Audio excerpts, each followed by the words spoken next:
Hey, welcome back everyone. If this is your first time here, you're going to have a lot of home DIY videos. Hopefully there'll be something here that you'll like. If so, please hit that subscribe button and bell notification icon to check out the future videos. Now this one is about how to start a generator that's not starting. And I probably should have made this video 2 weeks ago because we just had a big storm in the Northeast. And a lot of posts on Facebook from people I know who are operating without electricity and trying to get their generator started, and people struggling with that. So I just thought I'd make a video because that's likely going to be the case for a lot of other people in the future. And that's it. So this video is about how to start a generator that won't start. Okay, so we have a 5,000 watt generator here, Briggs & Stratton, and this one operates just like all the others. They're all very similar, and I'm going to take you through a couple things that might be painfully obvious, but surprisingly, despite the fact that they're obvious, people sometimes forget these things. So of course you need to make sure you have some fuel. I'm close to E here. It needs to be fresh fuel. I'm going to come back to this in a couple of minutes. Okay, of course you need to make sure you've got fuel. Part 2, you need to make sure your fuel is on.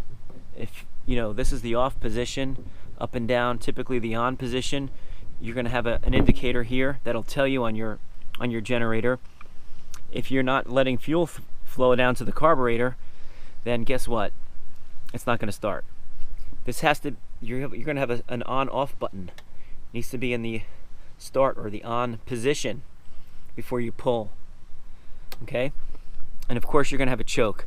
Some people have a choke that you pull out. This one's over to the left. If you've been trying to start the machine and it hasn't started for various reasons, and now you're smelling gas, you flooded it, you're going to turn the choke off, you're going to make sure this is off, you're going to keep pulling the cord, or if you have electric start, you're going to keep turning the key to try to start it until you've burned that gas off, and then you're going to have to go back to the choke again in the on position. Okay? So now, another thing that a lot of people don't know and don't check is there's a screen on many of the generators. There's a screen, it's a spark arrestor. Okay, that's over your exhaust, your muffler. If that gets clogged with carbon, then you're likely not going to be able to start the motor. Okay, so you'll have to take this thing off, pull your screen out. It might look different on your generator, but you'll likely have one someplace, and maybe set deep inside. You might have to take a cover off to get to it. You want to make sure that is carbon free. You replace it, you try it again. If it still doesn't start, then what you're looking at is likely old fuel. Okay, so some machines are very temperamental and you cannot use older fuel, which means you're gonna have to drain this fuel out. So you'll follow your gas line right before it goes into your carburetor, and you see you can pinch these, pull the hose out, and direct the hose into a gas can to drain it.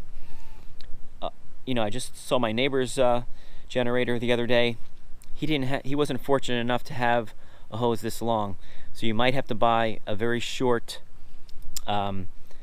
plastic tube or rubber tube at your local home improvement store that you could add on to here to drain it out. Okay, so hopefully that explains that to you. If you follow these steps, no doubt you'll be able to start your generator. If you're having trouble or problems starting a generator despite all the steps I took you through, then just please leave a comment down below in the description, and I will answer your questions pretty quickly. Hope this helped you.